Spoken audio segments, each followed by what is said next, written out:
Hi అండి. ఏదైతే పహల్గామ్ అక్కడ జరిగింది, కాశ్మీర్ దగ్గర జరిగిందో దానిపైనైతే అసదుద్దీన్ ఓవైసీ అయితే స్పందించారు. స్పందించి ఆయనైతే ఆహ్, ఇది చాలా దారుణమని ప్రకటించారు. ఇలా చంపడం అనేది.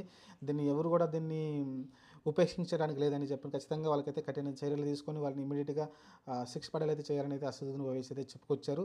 మంచి విషయం, మంచిగానే ఉంది. కానీ అటుపక్క పాకిస్తాన్ వచ్చేసి వాళ్ళు రక్షణ శాఖ మంత్రి మాకు పాకిస్తాన్‌కి దీనికి ఎలాంటి సంబంధం లేదని చెప్తున్నారు. ఒక పక్కేమో టీఆర్ఎఫ్ అనే ఒక సంస్థ వచ్చేసి మేమే దీన్ని చంపామని చెప్తున్నారు. ఆ టీఆర్ఎఫ్ అనే సంస్థ లష్కర్ ఎ తోయిబాకు సంబంధించిన ఒక సంస్థ వాళ్ళు. మరి అలాంటి వాళ్ళు ప్రకటిస్తున్నారు. ఒక పక్క పాకిస్తాన్ మీద అంటుంది. అసదుద్దీన్ ఓవైసీ లాంటి వాళ్ళు మంచిగా సమర్థిస్తున్నారు. ఈ తప్పుని సమర్థించలేదు, సారీ. ఖచ్చితంగా ఈ తప్పునైతే ఆయనైతే ఖండించారు.